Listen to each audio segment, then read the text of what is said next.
은행 본관 7층 경비실 형광등 불빛 아래 김철수 52세는 딱딱한 플라스틱 의자에 앉아 있었습니다. 이야기 시작하기 전에 구독 한번 눌러주시면 당신의 하루에 작은 기적이 찾아올 것입니다. 그의 손은 미세하게 떨리고 있었습니다. 맞은편 책상에는 은행 보안팀장 강민수 팀장이 팔짱을 낀 채 냉랭한 눈빛으로 그를 내려다보고 있었습니다. 책상 위 모니터에서는 CCTV 영상이 반복 재생되고 있었습니다.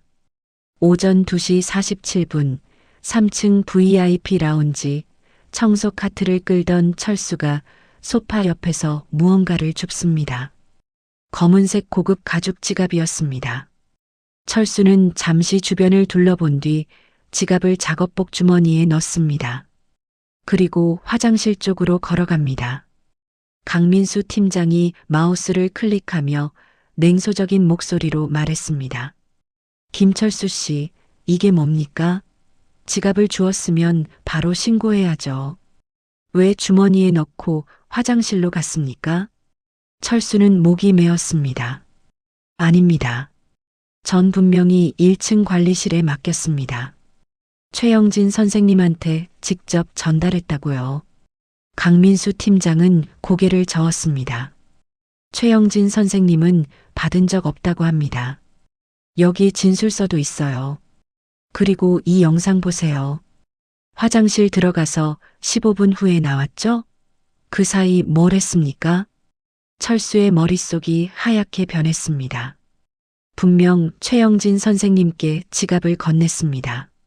최 선생님이 고맙다고 했고 내일 아침에 습득물 처리하겠다고 말했습니다. 그런데 왜 받은 적이 없다고 하는 걸까요? 그때 경비실 문이 열렸습니다. 관리실에서 올라온 최영진 선생이 들어왔습니다. 60대 초반의 그는 철수와 20년 넘게 함께 일한 동료였습니다. 하지만 지금 그의 얼굴에는 미안함도 동정도 없었습니다. 강민수 팀장이 물었습니다. 최영진 선생님, 다시 한번 확인합니다. 오늘 새벽 김철수 씨가 지갑을 가져왔습니까? 최영진 선생은 고개를 저었습니다. 아닙니다. 저는 받은 적 없습니다. 철수는 벌떡 일어났습니다. 최 선생님, 분명히 저한테 고맙다고 하셨잖아요. 왜 이러시는 겁니까? 최영진 선생은 철수의 눈을 피하며 고개를 돌렸습니다. 미안하지만 김철수 씨, 난 정말 모릅니다. 기억도 안 나고요. 강민수 팀장이 책상을 탁 쳤습니다. 김철수 씨, 이러지 마시고 솔직하게 말씀하세요. 경찰 부르기 전에요. 지갑은 어디 있습니까? 철수의 온몸에 식은땀이 흘렀습니다. 20년간 성실하게 일했습니다. 단 한 번도 물건 하나 가져간 적 없었습니다. 그런데 지금 그는 도둑 취급을 받고 있었습니다. 강민수 팀장이 전화기를 집어들었습니다. 더 이상 시간 낭비할 수 없습니다. 112에 신고하겠습니다. 철수는 주저앉으며 머리를 감싸쥐었습니다. 집에서 기다리고 있을 아내와 딸의 얼굴이 떠올랐습니다. 아내는 당뇨 합병증으로 한 달에 2번씩 병원에 다니고 있었습니다. 대학교 3학년인 딸 민지는 학비와 생활비를 스스로 벌겠다며 편의점 아르바이트를 하고 있었습니다. 통장에는 마이너스 250만 원이 찍혀 있었습니다. 다음 주면 아내 병원비 80만 원을 내야 했습니다. 그런데 이제 모든 게 끝났습니다. 경찰에 신고되면 구속될 수도 있었습니다. 설령 풀려난다 해도 20년 쌓아온 신뢰는 산산조각 날 것이었습니다. 이 나이에 다시 일자리를 구할 수 있을까요? 오전 7시 경찰이 도착했습니다. 같은 시각 은행 본관에서 북쪽으로 8km 떨어진 청담지구의 한 고층 빌딩 최상층 45층 넓은 통유리창 너머로 한강이 내려다 보이는 회장실에서 한 남자가 커피를 홀짝이고 있었습니다. 박준석 회장, 62세, 태영그룹 총수였습니다. 회색 머리를 깔끔하게 뒤로 넘긴 그는 맞춤 제작한 네이비 수트를 입고 있었습니다. 손목에 파텍 필립 시계가 아침 햇살에 은은하게 빛났습니다. 그의 책상 위에는 각종 서류와 태블릿이 놓여 있었고 벽면 전체를 차지한 책장에는 경제학 서적들이 빼곡했습니다. 비서실장 한지수 이사가 노크 없이 들어왔습니다. 회장님, 보고 드릴 게 있습니다. 박준석 회장이 고개를 들었습니다. 뭔가? 한지수 이사가 태블릿을 건넸습니다. 어젯밤 제1은행 본점에서 회장님 지갑 분실 건입니다. 지금 용의자가 잡혔다고 합니다. 박준석 회장의 눈빛이 날카로워졌습니다. 용의자? 누군데? 청소부라고 합니다. 김철수 52세, 20년 경력이라고 하네요. 박준석 회장은 잠시 생각에 잠겼습니다. 어젯밤 늦게까지 은행 VIP 라운지에서 미팅이 있었습니다. 해외 투자건으로 홍콩에서 온 인사들과 논의하다가 새벽 1시쯤 자리를 떴습니다. 차에 타고 나서야 지갑이 없는 걸 깨달았지만 피곤해서 그냥 집으로 왔습니다. 어차피 카드는 정지시켰고 현금도 얼마 안 들어 있었으니까요. 그 청소부 정말 범인이 확실한가? 한지수 이사가 고개를 끄덕였습니다. CCTV에 다 찍혔답니다. 지갑 줍고 주머니에 넣더니 화장실로 갔다고요. 지금 경찰이 조사 중입니다. 박준석 회장은 커피잔을 내려놓았습니다. 이상하군. 20년이나 일한 사람이 왜 갑자기 사람 일 모르는 거죠. 최근에 빚이 많다고 합니다. 아내 병원비, 딸 대학 등록금 때문에 힘들어했다더군요. 박준석 회장은 창밖을 내다보았습니다. 한강 위로 아침 안개가 피어오르고 있었습니다. 그의 머릿속에 30년 전 기억이 스쳤습니다. 그때 그도 가난했습니다. 공사장에서 막노동하며 대학 야간부를 다녔습니다. 어느 날 지하철에서 지갑을 주었습니다. 안에 현금 50만 원이 들어 있었습니다. 당시 그에게는 엄청난 돈이었습니다. 한 달 생활비보다 많았습니다. 하지만 그는 지갑을 영무실에 맡겼습니다. 그날 밤 라면으로 저녁을 때웠지만 마음은 편했습니다. 회장님? 한지수 이사의 목소리에 박준석 회장이 정신을 차렸습니다. 내가 직접 가보지. 예. 지금요? 그래. 그 청소부를 만나고 싶네. 한지수 이사가 당황한 표정을 지었습니다. 회장님, 굳이 가실 필요까지야. 경찰이 알아서 처리할 텐데요. 박준석 회장이 자리에서 일어났습니다. 뭔가 석연치 않아. 20년 경력자가 CCTV도 다 있는 곳에서 대놓고 절도를 했다? 말이 안 되지. 차 준비해. 30분 후 박준석 회장의 검은색 벤츠 마이바흐가 제1은행 본점 지하 주차장에 도착했습니다. 같은 시각 은행 본관 7층 경비실에서는 긴장감이 흐르고 있었습니다. 서초경찰서 형사과 이현준 형사가 철수 맞은편에 앉아 수첩을 펼쳤습니다. 30대 후반에 그는 날카로운 눈매를 가지고 있었습니다. 김철수 씨, 처음부터 다시 말씀해 보세요. 오늘 새벽 2시부터 3시 사이 뭘 하셨습니까? 철수는 떨리는 목소리로 대답했습니다. 평소처럼 청소했습니다. 3층 VIP 라운지를 청소하다가 소파 옆에서 지갑을 발견했어요. 검은색 가죽 지갑이었습니다. 그 다음엔요? 주변을 살폈는데 사람이 없었어요. 그래서 일단 제 주머니에 넣고 1층 관리실로 가려고 했습니다. 그런데 화장실이 급해서 이현준 형사가 눈썹을 치켜 올렸습니다. 화장실이 급해서요? 네. 저녁에 먹은 게 잘못됐나 봐요. 배가 아파서 화장실에 갔습니다. 10분쯤 있다가 나왔어요. 그리고 바로 1층 관리실로 내려가서 최영진 선생님께 지갑을 건넸습니다. 내일 아침에 처리하겠다고 하셨어요.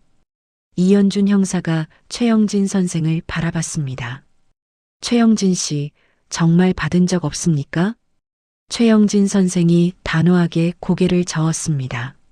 없습니다. 오늘 새벽에는 아무도 관리실에 오지 않았어요. 철수가 소리쳤습니다.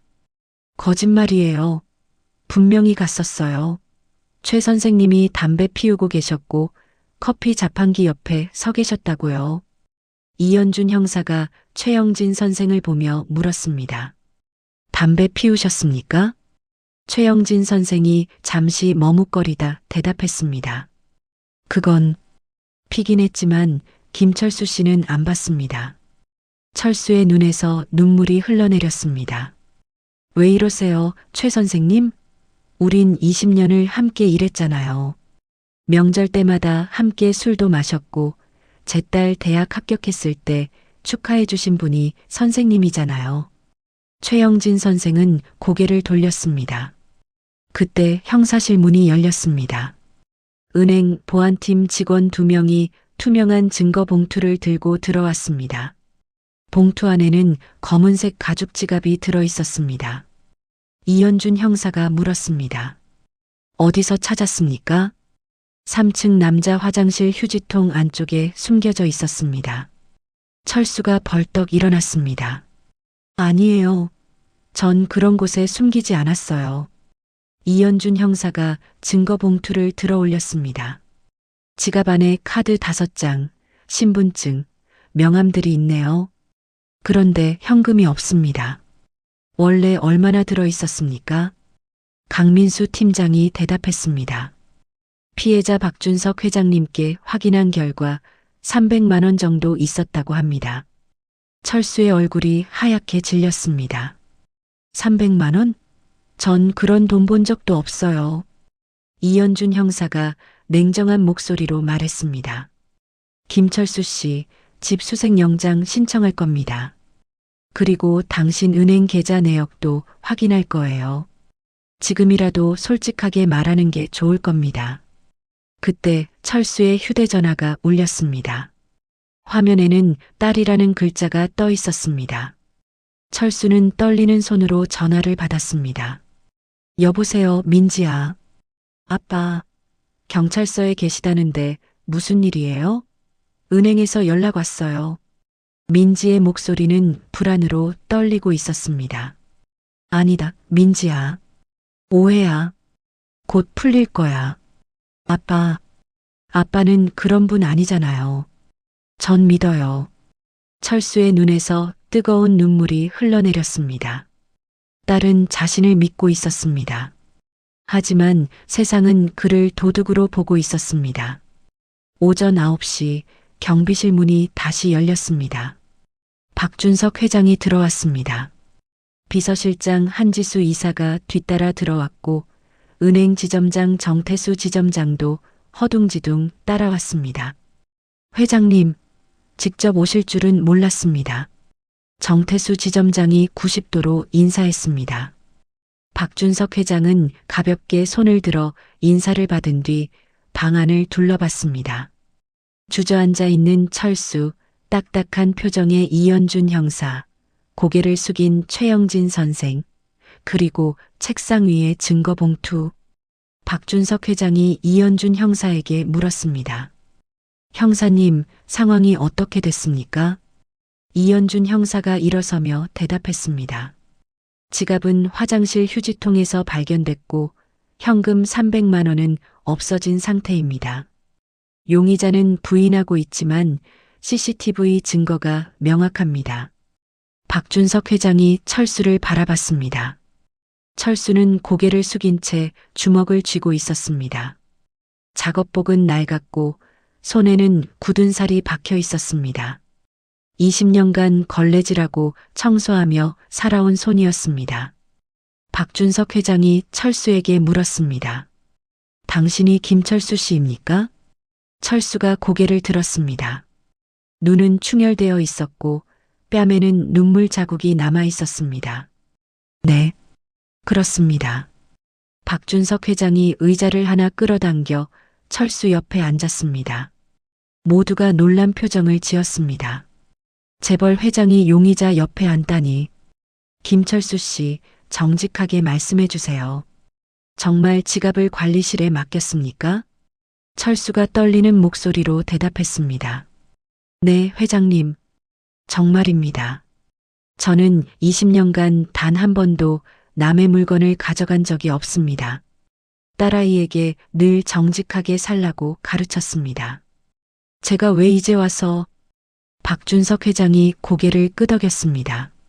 최영진 씨, 당신은요? 최영진 선생이 당황하며 대답했습니다. 저는 정말 받은 기억이 없습니다, 회장님. 박준석 회장의 눈빛이 날카로워졌습니다. 기억이 없다? 아니면 받지 않았다? 둘 중 뭡니까? 최영진 선생이 말을 더듬었습니다. 그게 받지 않았습니다. 박준석 회장이 이현준 형사를 보며 말했습니다. 형사님, 저는 고소를 취하하겠습니다. 모두가 놀랐습니다. 이현준 형사가 황급히 말했습니다. 회장님, 그러시면 안 됩니다. 명백한 절도 사건입니다. 박준석 회장이 손을 들었습니다. 제 지갑이고 제 돈입니다. 제가 고소하지 않겠다는데 문제될 게 뭡니까? 하지만 증거가... 박준석 회장이 자리에서 일어났습니다. 김철수 씨, 저와 잠깐 이야기 좀 합시다. 단둘이요. 정태수 지점장이 당황하며 말했습니다. 회장님, 위험합니다. 박준석 회장이 미소를 지었습니다. 괜찮습니다. 이분은 위험한 사람이 아닙니다. 박준석 회장과 철수는 경비실 옆 작은 회의실로 이동했습니다. 회장이 문을 닫고 철수에게 앉으라고 손짓했습니다. 김철수 씨, 솔직하게 묻겠습니다. 당신 딸 대학 3학년이죠? 철수가 놀라며 대답했습니다. 네. 어떻게 하셨습니까? 아까 전화 통화 들었습니다. 그리고 당신 아내는 아프시다고 했죠? 네. 당뇨 합병증으로 한 달에 2번씩 병원에 다닙니다. 병원비가 많이 들겠군요. 철수가 고개를 숙였습니다. 박준석 회장이 계속 물었습니다. 현재 빚이 얼마나 됩니까? 250만 원 정도입니다. 박준석 회장은 잠시 침묵했습니다. 그리고는 뜻밖의 말을 했습니다. 김철수 씨, 저는 당신을 믿습니다. 철수가 고개를 들었습니다. 믿을 수 없다는 표정이었습니다. 회장님, 20년을 성실하게 일한 사람이 하루아침에 도둑이 될 리 없습니다. 여기엔 뭔가 다른 이유가 있을 겁니다. 철수의 눈에서 다시 눈물이 흘러내렸습니다. 감사합니다, 회장님. 정말 감사합니다.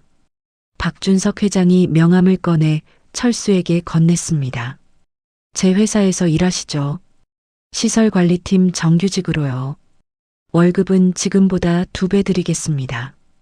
철수는 믿을 수 없다는 표정으로 명함을 받았습니다. 태영그룹 박준석 회장이라는 글자가 금색으로 새겨져 있었습니다.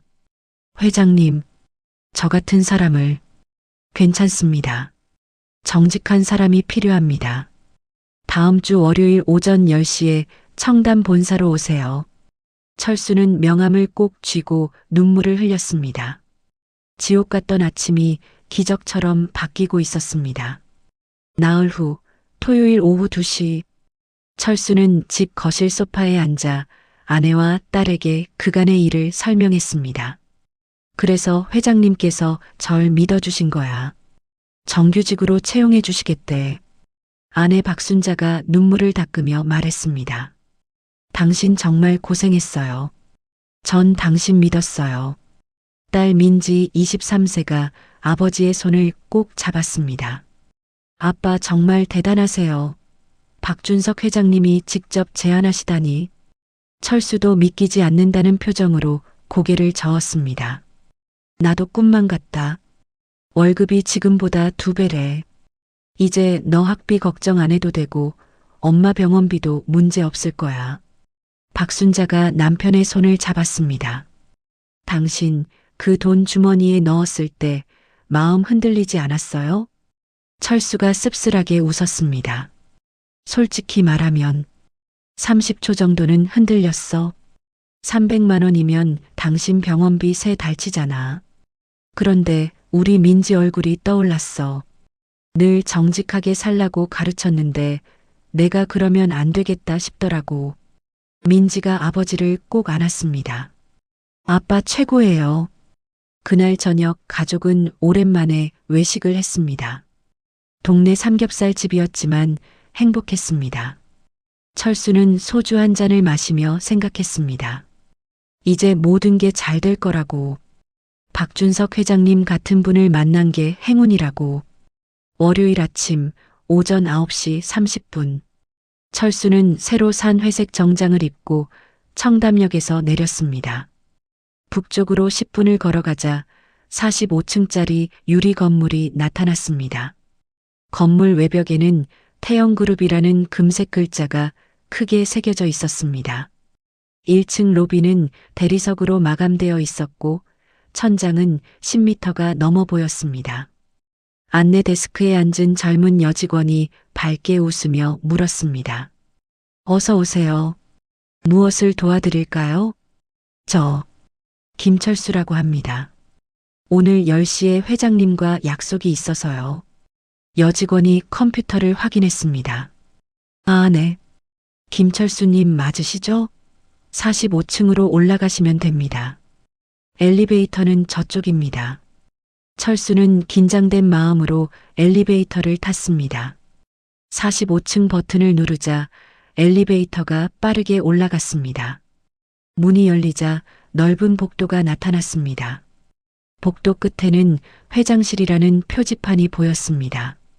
비서실에서 한지수 이사가 나와 맞이했습니다.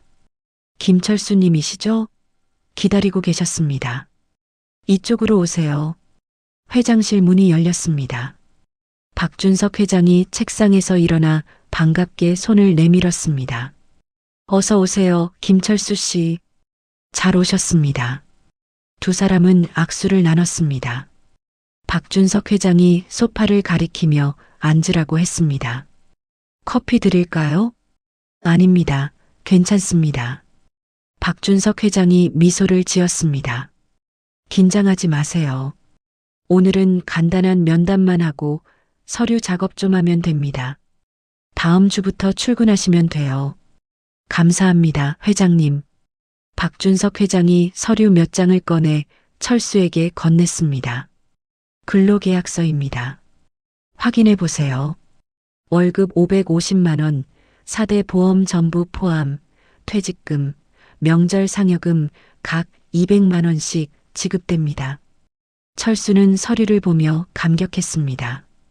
지금까지 받던 월급의 정확히 2배였습니다. 회장님, 정말 감사합니다. 평생 은혜 잊지 않겠습니다. 박준석 회장이 고개를 저었습니다. 아닙니다. 당신의 정직함이 만든 기회입니다. 철수는 서류에 서명했습니다. 새로운 인생이 시작되는 순간이었습니다. 그날 오후 철수는 집으로 돌아와 아내와 딸에게 기쁜 소식을 전했습니다.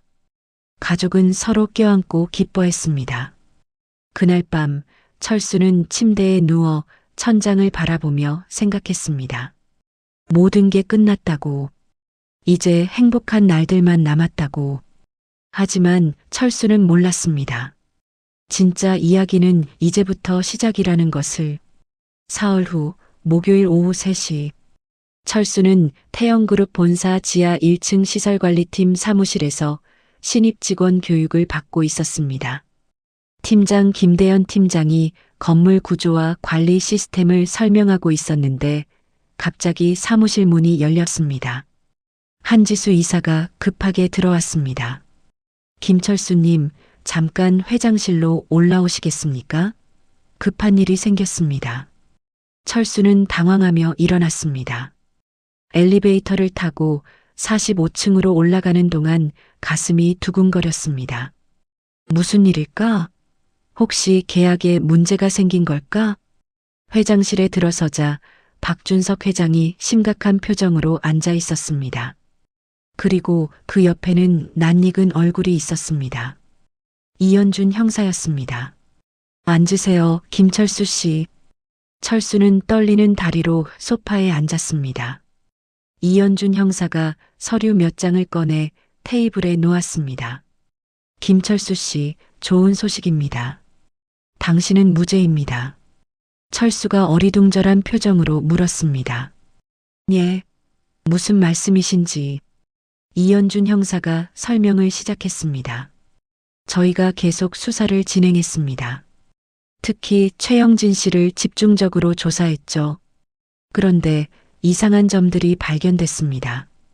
최영진 씨 계좌에 최근 석 달간 정체불명의 입금이 5차례 있었습니다. 총 850만 원이었습니다. 철수의 눈이 커졌습니다. 또 은행 내부 습득물 처리 기록을 전산으로 확인했더니 최근 6개월간 VIP 고객들의 분실물이 12건이나 접수됐는데 그중 9건이 최영진 씨가 담당한 시간대였습니다. 박준석 회장이 끼어들었습니다. 최영진 씨는 오랫동안 VIP 고객들의 지갑과 귀중품을 훔쳐왔습니다. 그리고 그날 밤 당신이 내 지갑을 주우는 걸 CCTV로 보고 계획을 세운 겁니다. 철수는 믿을 수 없다는 표정이었습니다. 이현준 형사가 계속 설명했습니다. 최영진 씨는 당신이 관리실로 올 걸 예상했습니다. 그래서 지갑을 받은 척하고 나중에 당신이 훔쳤다고 누명을 씌울 계획이었죠. 그 사이 현금 300만 원은 자기가 빼돌렸고요. 그런데 어떻게 증거를? 박준석 회장이 대답했습니다. 제가 의심했습니다. 당신 같은 사람이 그럴 리 없다고 생각했죠. 그래서 사설 탐정을 고용했습니다. 최영진 씨의 집을 감시하게 했더니 그가 전당포를 자주 드나들더군요. 추적한 결과 훔친 물건들을 팔아넘기고 있었습니다. 이현준 형사가 서류를 펼쳤습니다. 어제 최영진 씨를 긴급 체포했습니다. 처음엔 부인하더니 증거를 들이대자 자백했습니다. 18개월 동안 23건의 절도를 저질렀다고 합니다. 피해액은 총 4,200만 원입니다. 철수는 말문이 막혔습니다. 20년을 함께 일한 동료가 자신에게 누명을 씌우려 했다니. 박준석 회장이 철수의 어깨를 두드렸습니다. 김철수 씨, 당신의 정직함이 증명됐습니다. 축하합니다. 철수의 눈에서 눈물이 흘러내렸습니다. 억울함과 안도감이 한꺼번에 밀려왔습니다. 감사합니다, 회장님. 정말 감사합니다. 이현준 형사가 일어서며 말했습니다. 김철수 씨는 피해자입니다. 명예회복 절차를 도와드리겠습니다. 그리고 은행 측에서도 공식 사과할 겁니다. 철수는 고개를 끄덕였습니다. 하지만 마음 한편이 복잡했습니다. 최영진 선생은 60대 초반이었습니다. 곧 정년퇴직할 나이였습니다. 왜 그런 일을 저질렀을까? 그에게도 무슨 사연이 있었던 걸까? 그날 저녁 집으로 돌아온 철수는 가족에게 모든 이야기를 했습니다. 아내와 딸은 기뻐하면서도 최영진 선생의 이야기에는 안타까워했습니다. 하지만 철수는 알지 못했습니다. 이 모든 일이 사실은 치밀하게 계획된 것이었다는 것을, 그리고 진짜 시험은 이제부터라는 것을. 일주일 후 금요일 오후 4시 철수는 회장실로 다시 호출됐습니다. 박준석 회장이 심각한 표정으로 앉아 있었습니다. 앉으세요, 김철수 씨. 철수가 앉자 박준석 회장이 입을 열었습니다. 최영진 씨 사건 때문에 은행 업계가 발칵 뒤집혔습니다. 내부 직원의 상습 절도라니 신뢰도에 큰 타격이죠. 네, 그럴 것 같습니다. 박준석 회장이 창밖을 바라보며 말을 이었습니다. 그런데 말입니다. 제1은행 측에서 저한테 제안을 해왔습니다. 제안이요? 최영진 씨의 변호를 제가 맡아달라고 했습니다. 최영진 씨 가족이 제게 부탁했다더군요. 막대한 변호사 비용을 제공하겠다고요. 철수는 무슨 말인지 이해가 안 됐습니다. 박준석 회장이 철수를 똑바로 바라봤습니다. 김철수 씨, 솔직히 말씀드리겠습니다. 최영진 씨는 지금 구속돼 있습니다. 그런데 그의 아들이 제1은행 부지점장입니다. 상당한 실력자죠. 철수의 표정이 굳었습니다.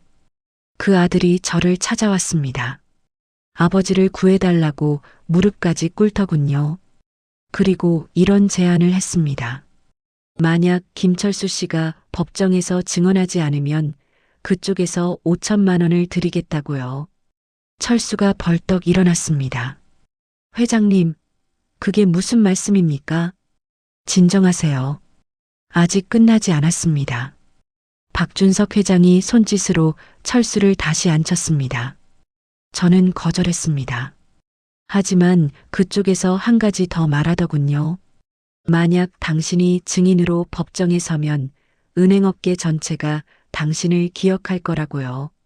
그리고 당신은 이 업계에서 영원히 일할 수 없을 거라고 했습니다. 철수의 얼굴이 창백해졌습니다. 무슨 뜻입니까? 은행연합회, 금융권 인사 네트워크, 시설관리협회. 그들이 영향력을 미칠 수 있는 곳이 많습니다. 당신이 증언하면 최영진 씨 아들이 그 모든 곳에 당신 이름을 퍼뜨릴 겁니다. 동료를 배신한 사람이라고요. 철수는 머리를 감싸쥐었습니다. 박준석 회장이 계속 말했습니다. 물론 여기 태영그룹에서는 당신을 지킬 수 있습니다. 하지만 만약 제가 은퇴하거나 회사에 무슨 일이 생기면 그때는 어쩔 수 없습니다. 당신은 52살입니다. 앞으로 최소 10년은 더 일해야 하죠. 철수는 아무 말도 할 수 없었습니다. 박준석 회장이 서류를 꺼냈습니다. 김철수 씨, 제가 두 가지 선택지를 드리겠습니다. 첫째, 법정의 증인으로 섭니다. 최영진 씨는 유죄가 되고 당신은 포상금 5천만 원을 받습니다. 하지만 업계에서는 배신자로 낙인 찍힙니다. 철수는 숨을 죽였습니다. 둘째, 법정에 서지 않습니다. 증언 없이는 최영진 씨의 형량이 줄어들 수도 있습니다. 당신은 포상금을 포기하지만 업계에서 평온하게 일할 수 있습니다. 철수가 떨리는 목소리로 물었습니다. 회장님은 어떻게 하길 원하십니까? 박준석 회장이 고개를 저었습니다. 이건 제가 결정할 문제가 아닙니다. 당신의 인생입니다. 당신이 선택해야 합니다. 철수는 집으로 돌아와 아내와 딸에게 모든 것을 말했습니다. 세 사람은 거실에 둘러앉아 밤새 이야기했습니다. 민지가 말했습니다. 아빠 5천만 원이면 엄마 치료비도 되고 제 학비도 되잖아요.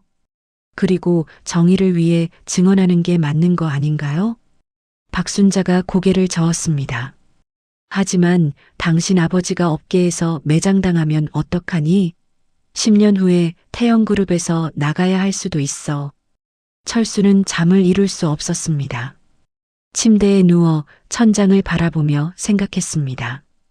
정의와 생존, 원칙과 현실, 무엇을 선택해야 할까? 다음 날 아침 철수는 결정을 내렸습니다. 그로부터 사흘 후 월요일 오전 10시 서초구 법원 407호 법정. 판사가 자리에 앉고 검사와 변호인이 준비를 마쳤습니다. 피고인석에는 최영진이 수갑을 찬 채 고개를 숙이고 앉아 있었습니다. 방청석에는 은행 관계자들과 기자들이 가득했습니다. 재판장이 서류를 보며 말했습니다. 오늘은 증인 신문을 진행하겠습니다. 증인 김철수 씨, 증인석으로 나오시기 바랍니다. 법정 뒤쪽 문이 열렸습니다. 철수가 들어왔습니다. 회색 정장을 입은 그는 긴장한 표정으로 증인석으로 걸어갔습니다. 방청석 한쪽에는 박준석 회장이 앉아 있었고 다른 쪽에는 딸 민지가 앉아 있었습니다. 재판장이 물었습니다. 증인, 선서하시겠습니까? 철수는 오른손을 들고 선서했습니다. 양심에 따라 숨김없이 사실 그대로 말하고 거짓이 있으면 위증의 벌을 받기로 맹세합니다. 재판장이 고개를 끄덕였습니다. 증인, 지난달 15일 새벽 제1은행 본점에서 무슨 일이 있었습니까? 철수는 심호흡을 했습니다. 방청석에 민지와 눈이 마주쳤습니다. 딸은 아무 말 없이 아버지를 바라보고 있었습니다. 그 눈빛이 무엇을 말하는지 철수는 알 수 없었습니다.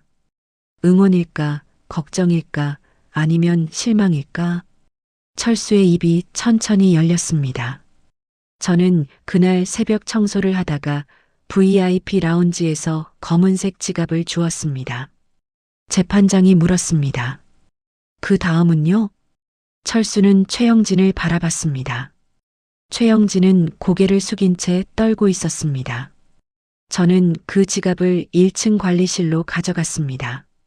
그리고 최영진 선생님께 전달했습니다. 검사가 물었습니다. 확실합니까? 네, 확실합니다. 최영진 선생님은 담배를 피우고 계셨고 커피 자판기 옆에 서 계셨습니다. 제가 지갑을 건네자 고맙다고 하시며 받으셨습니다. 재판장이 최영진을 보며 물었습니다. 피고인, 증인의 진술이 사실입니까? 최영진은 한참 동안 침묵했습니다. 그리고 고개를 끄덕였습니다. 네, 맞습니다. 방청석이 술렁였습니다.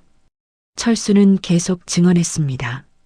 최영진이 어떻게 자신에게 누명을 씌우려 했는지, CCTV 영상을 어떻게 이용했는지, 그리고 현금을 어떻게 빼돌렸는지 모든 것을 말했습니다. 1시간에 걸친 증언이 끝났습니다. 재판장이 말했습니다. 증인, 수고하셨습니다. 자리로 돌아가셔도 됩니다. 철수는 증인석에서 내려왔습니다. 방청석을 지나가는데 최영진의 아들과 눈이 마주쳤습니다. 30대 중반의 그는 차가운 눈빛으로 철수를 노려봤습니다. 철수는 고개를 돌렸습니다. 법정 밖으로 나온 철수는 복도 벤치에 주저앉았습니다. 민지가 달려와 아버지를 껴안았습니다. 아빠 잘하셨어요. 철수는 딸의 등을 토닥였습니다. 민지야, 아빠가 옳은 선택을 한 걸까? 민지는 아버지의 얼굴을 바라보며 미소 지었습니다.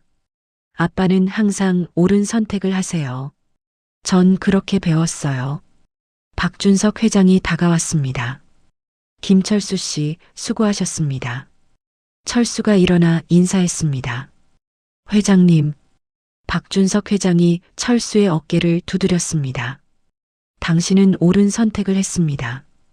어려운 선택이었지만 정직한 선택이었어요. 하지만 회장님, 앞으로 제가 박준석 회장이 손을 들어 말을 막았습니다. 걱정하지 마세요. 제가 당신을 지킬 겁니다. 그리고 설령 업계에서 당신을 외면하더라도 태영그룹은 절대 당신을 버리지 않을 겁니다. 철수의 눈에 눈물이 맺혔습니다. 감사합니다, 회장님. 그날 오후 최영진은 징역 2년 6개월을 선고받았습니다. 그리고 철수는 포상금 5천만 원을 받았습니다. 석 달 후, 철수는 태영그룹 시설관리팀에서 성실하게 일하고 있었습니다. 업계 일부에서는 그를 곱지 않은 시선으로 보는 사람들도 있었습니다. 하지만 태영그룹 내에서 그의 평판은 좋았습니다. 정직하고 성실한 직원으로 알려졌습니다. 어느 금요일 저녁 퇴근길에 철수는 지하철을 기다리며 생각에 잠겼습니다. 그날의 선택이 옳았을까? 최영진 선생은 지금 교도소에 있습니다. 그의 가족은 힘들어하고 있을 것입니다. 만약 내가 증언하지 않았다면? 그때 옆에서 누군가 말을 걸었습니다. 아저씨, 괜찮으세요? 돌아보니 20대 초반으로 보이는 여대생이 걱정스러운 얼굴로 바라보고 있었습니다. 아, 네. 괜찮습니다. 그냥 생각 좀 하고 있었어요. 여대생이 미소를 지었습니다. 힘든 일 있으세요? 아저씨 표정이 너무 무거워 보여서요. 철수는 씁쓸하게 웃었습니다. 선택의 순간이 있었어요. 옳은 선택을 했다고 생각하는데 가끔 마음이 무거워지네요. 여대생이 고개를 끄덕였습니다. 제 할아버지가 그러셨어요. 옳은 선택은 항상 무겁다고요.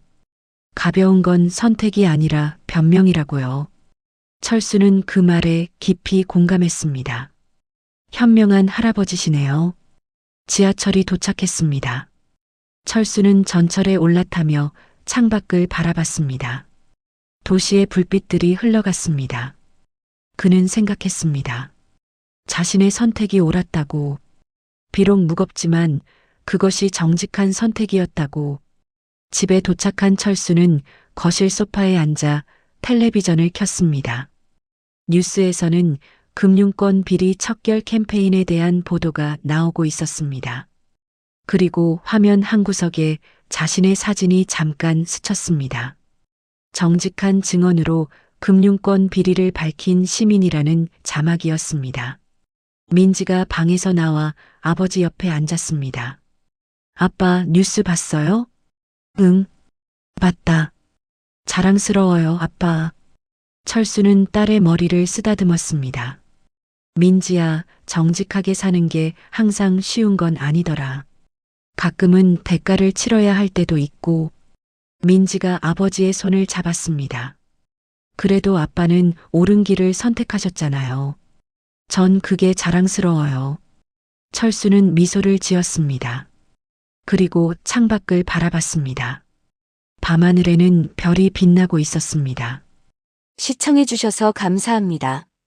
여러분의 한 번의 구독이 저에게는 큰 힘이 됩니다. 따뜻한 이야기 앞으로도 계속 전해드릴게요. 구독과 응원 진심으로 감사드립니다.